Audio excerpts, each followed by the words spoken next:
जय हिंद दोस्तों, दो बड़े अपडेट। केएसबी से कई लोगों का चिल्ड्रन एजुकेशन अलाउंस 12,000 और 24,000 आ रहा है। केएसबी से, हाँ जी दोस्तों, यानी केंद्रीय सैनिक बोर्ड से। और इसके साथ साथ आपको पेनरी ग्रांट मिलता है।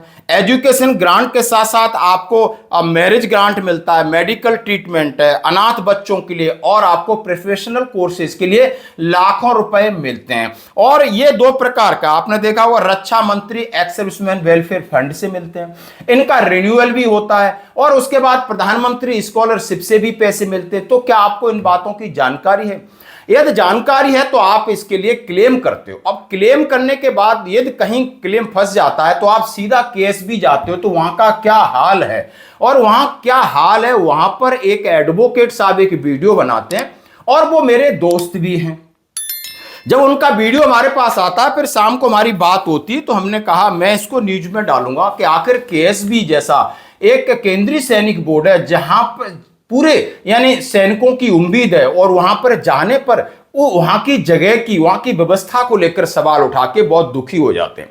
और मैं सरकार से मांग करता हूं, वहां के सचिव से मांग करता हूं, department of ex serviceman welfare के सेक्रेटरी से, कि महोदय कम से कम पूर्व सैनिक, वीर नारियों, विधवाओं का थोड़ा ख्याल रखिए। क्योंकि वहां से बहुत सारी ग्रांट है जो पूर्व सैनिकों के लिए मिलती है, उनके आश्रितों के लिए मिलती है, वीर नारियों के लिए मिलती है, और ये हमारी व्यवस्था का सवाल है। और सेना में हर व्यवस्था बड़े बड़े सुचारू रूप से होती है, इसी पर सवाल उठाए। दूसरी 200 बात रखूंगा, आपको पता है कि आपके सामने ये जो वीडियो देख रहे हो ना जंतर मंतर पर, यहां पर ये कौन लोग हैं और कहां के रहने वाले, ये सवाल मैं आपके ऊपर छोड़ दिया है।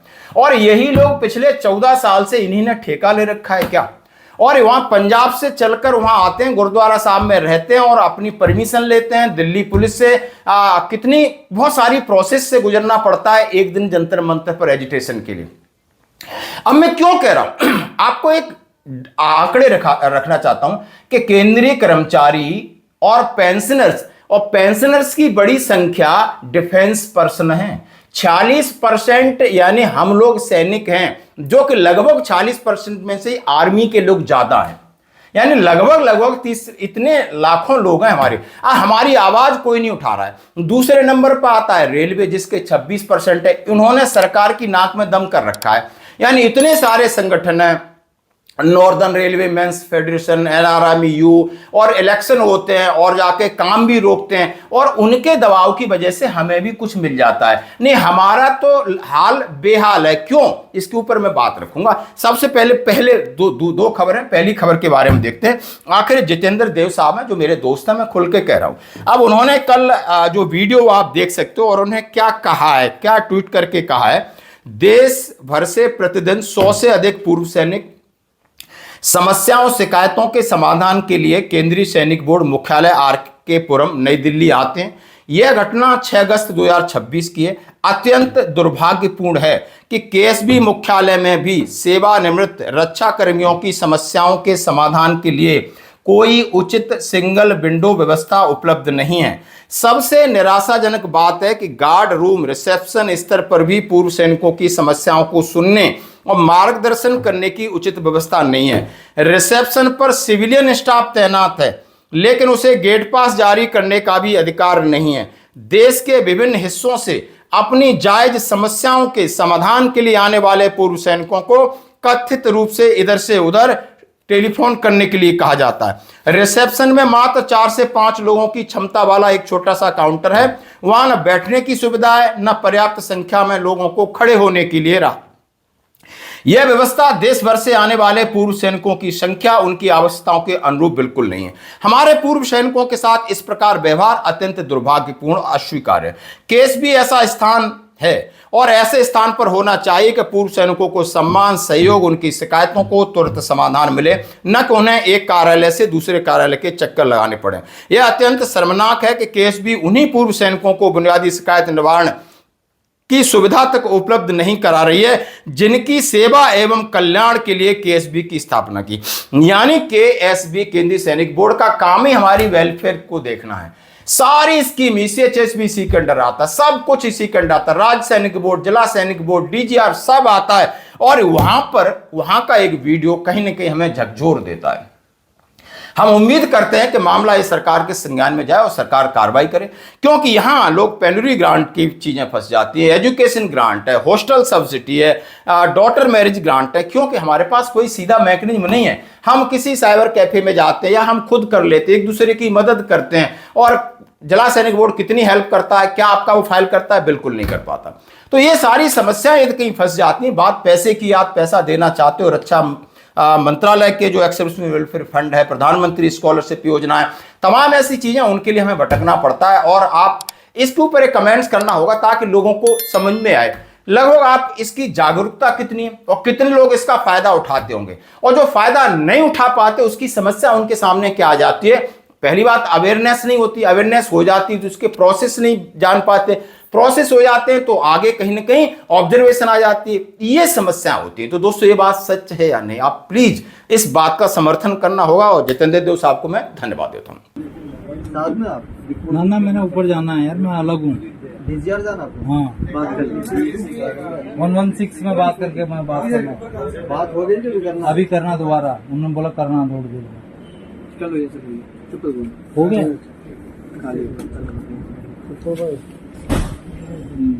दे are not lifting. Hello Jain साहब, मैं सुल्तान किशन बोल रहा हूँ सर।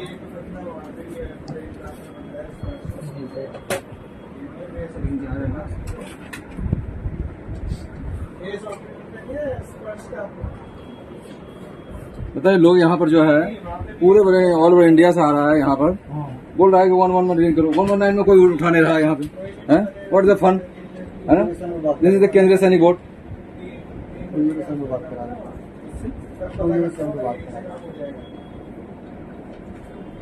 बोलता है यहाँ से बात कीजिए, हाँ? अरे हमारा टेलीफोन नहीं उठा रहा है, आदमी दूर से आएगा, दूर टेलीफोन तो कर रहा है, वहाँ बाहर से उठाने रहा है, तभी तो यहाँ पर केंद्रीय सैनिक बोर्ड, केंद्रीय सैनिक बोर्ड बोलता है कि आप यहाँ टेलीफोन कीजिए। यहाँ पर मत चिल्लाइए, यहाँ पे डिपार्टमेंट में जाके बोल देना चीज। फिर ये केस बोलो, नहीं है, आप डिपार्टमेंट ऑफिस नहीं है, अब चिल्लाइए मत यहाँ पर। तो जाना तो केस भी का ऑफिस थोड़ी है, तुम्हारी ऑफिस है। वही स्टॉपिंग है सर, आपको कौन रोक? आपको मैं बता रहा हूँ, आपका नंबर दिया गया है, वहाँ से अटेंड करेगा तब आप नहीं, why you are stopping in gate? आप वहाँ पर जाके बात करिए, गेट ऑफिस में बात करो सर, ऑफिस के बाहर आप जाके बात करिए। किसका ऑफिस है? सिक्योरिटी ऑफिस के अंदर आता है, सिक्योरिटी ऑफिस के अंदर आता है। सिक्योरिटी? ये सिक्योरिटी ऑफिस के अंदर आता है। सिक्योरिटी पास नहीं बना था केसबी का? क्या केंद्रीय सैनिक बोर्ड का पास नहीं बना सकती वहाँ से, जब तक लिखते नहीं बना नहीं सकती है? क्या नाम है आपका? सुमन नस्कर। हाँ? सुमन तस्कर है। बोलिए। ओके, बना लिया कॉपी। तुम्हारा भी डीजल है, तुम्हारा कंप्लीट होता है, चिंता मत बताइए। मत करो साहब। अब मैं बात करूंगा जंतर मंतर पर कल एजिटेशन हुआ, और मैं सीधा सीधा बात कर रहा हूं। ये एजिटेशन जो होना था 8 तारीख का, कहीं ना कहीं थोड़ा संदेह था, हमारे पास भी क्लियर जानकारी नहीं। मैंने एसपी घोषाल साहब को फोन किया, मान साहब को, सुरन सिंह मान साहब से मेरा कांटेक्ट होता है, हमारे दोस्त जम्मू में महेश शर्मा जी, उनसे बातचीत होती है। सभी हैं, सब पूर्व सैनिक हैं, उन्होंने जबरदस्त तरीके से एजिटेशंस किए हैं, चाहे उनके नाम कुछ भी हो। हिमाचल के बहुत सारे लोग हैं, वीर बहादुर सिंह जी हैं, एफबीए के अर्जुन सिंह भी है, और महन आप जो देख रहे हो उसकी अगुवाई और लीडिंग और ताकत सबसे ज्यादा झोंका है तो ये लोग हैं। आप देख सकते हो कहां से हैं, कौन से स्टेट के, बोलने की जरूरत है क्या। यानी वेटरन्स वेलफेयर ऑर्गेनाइजेशन हो, सबका सैनिक संघर्ष कमेटी, उन्होंने फिर दावा किया है, हम आपकी जायज मांगों के लिए समर्पित हैं। जेएसयू जवान को किसी का एहसान नहीं चाहिए, हमें इक्वल मिलिट्री सर्विस नहीं मिलेगी जब तक एजिटेशन करेंगे। और इन्होंने विगत में 1 साल के लिए परमिशन मांगी थी, फिर 6 महीने की मांगी थी, फिर नहीं सरकार ने दिया, और ये परमिशन आगे निरंतर परमिशन की प्रक्रिया है।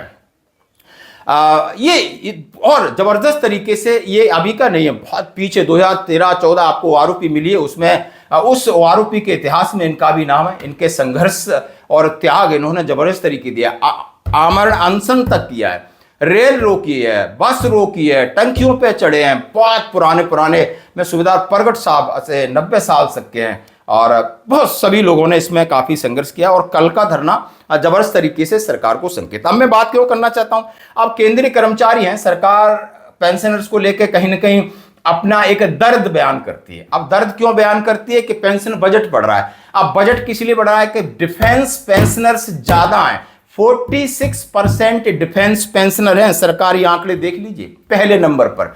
अब 46 क्यों हैं कि उन्हें कम उम्र में सेवानिवृत्ति मिल जाती है, प्रीमेचर भी आते हैं, और सिपाही का आप समझ सकते हो 35 से 40 साल में लगभग सिपाही नायक आ जाते हैं।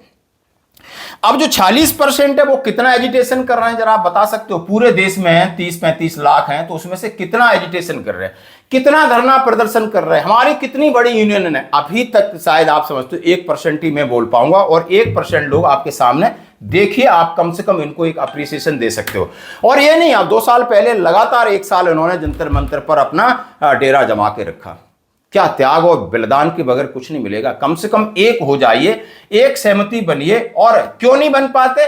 कोई ना कोई किसी राजनीतिक चीजों से चुपके, जो अध्यक्ष जो चेहरा बन जाता है, फिर वो जाकर के सोचता है कि मुझे कोई इनवाइट करे किसी पार्टी में और मुझे कोई पद मिल जाए, और उसके चक्कर में वो यानी नीचे वाले सैनिकों का भी सत्यानाश कर देता है। या मेरी बात बुरी लग रही हो, लेकिन नहीं, हमारी बातें उन सैनिकों के लिए हैं, उन नेताओं के लिए नहीं है, या जो सब कुछ जानते हैं उनके लिए भी नहीं, उन सैनिकों के लिए हैं जो इनोसेंट हैं, वो हर किसी के पीछे लग देते हैं। तो अब उन्हें सोचना होगा हमने किसके पीछे खड़ा होना है, यानी आपकी हक का है। दूसरी बात, जो राजनीति से प्रेरित है, कहीं ना कहीं उसकी महत्वाकांक्षा है, वो आपको दिशा दिखाएगा कि हम इधर जा रहे हैं, लेकिन वो पहुंच कहीं और जाएगा। तो ऐसे लोगों का पीछा न करें, ये मैं बात आपके सामने रख रहा हूं। तो दोस्तों, आपका क्या है इसके ऊपर नजरिया, और कमेंट्स जरूर दें। धन्यवाद। वाहिगुरू जी की फतेह। अज असीं देख रहे हैं कि साडी जिहड़ी मेहनत आ, जिहड़ी जोशीआ जवानां दी संस्था बनाउण दा असीं उपराला कर रहे सीगे पिछले 10-15 सालों तो। सब तो पुरानी जोशीआ जवानां दी संस्था वाइस ऑफ एक्सर्समैन, उस तो बाद है साबका सैनिक संघर्ष कमेटी। लेकिन वाइस वाले भी जिहड़ा किते ना किते किसी पोलीटिकल पार्टी झोली च पै चुके ने, लेकिन साडी संस्था बिल्कुल नॉन पोलीटिकल है। ਅਸੀਂ शुरू तो ही साडा उपराला ਇਹੋ ਰਿਹਾ, पूरे देश ਨੂੰ जागरूक ਕੀਤਾ ਸਾਬਕਾ ਜਥੇਬੰਦੀਆਂ ਜਵਾਨਾਂ ਨੂੰ ਕਿ ਅਧਿਕਾਰੀਆਂ ਦਾ ਸਾਥ ਛੱਡੋ। ਅੱਜ ਸਾਨੂੰ ਬਹੁਤ ਖੁਸ਼ੀ ਹੋ ਰਹੀ ਹੈ ਕਿ ਵੱਖ-ਵੱਖ ਜ਼ਿਲ੍ਹਿਆਂ ਦੇ ਵਿੱਚ, ਵੱਖ-ਵੱਖ ਸਟੇਟਾਂ ਦੇ ਵਿੱਚ ਸਾਡੀ ਜਥੇਬੰਦੀਆਂ ਜਵਾਨ ਯੂਨੀਅਨ ਬਣੀ ਹੈ। ਸਾਡਾ ਵੀ ਮੇਨ ਮੁੱਦਾ ਇਹੋ ਹੀ ਸੀਗਾ, ਅਸੀਂ ਸ਼ੁਰੂ ਤੋਂ ਇਹੋ ਹੀ ਲੋਕਾਂ ਨੂੰ ਗਾਈਡ ਕਰ ਰਹੇ ਸੀਗੇ ਜਥੇਬੰਦੀਆਂ ਜਵਾਨਾਂ ਨੂੰ ਕਿ ਆਪਣੀ ਅਲੱਗ-ਅਲੱਗ ਯੂਨੀਅਨ ਬਣਾਓ, ਅਫਸਰਾਂ ਦਾ ਸਾਥ ਛੱਡੋ। क्योंकि असं यूनाइटेड फ्रंट नाल काम करके देख लिया किवें सानू धोखा मिलिया। वन रैंक वन पेंशन केवल तो केवल जथेबंदियां जवानां दा हक सीगा जो अधिकारी ले गए। होर भी कई मुद्दे मेरे तो पहले बुलारियां ने पूरा डिटेल दे विच दस्से है, लेकिन साडी साबका सैनिक संघर्ष कमेटी का शुरू तो ही इहो ही एजेंडा सीगा कि आपां अपने जथेबंदियां जवानां नूं जागरूक करिए। असीं कदे भी नहीं ये गल कही कि साबका सैनिक संघर्ष कमेटी नाल जुड़ो।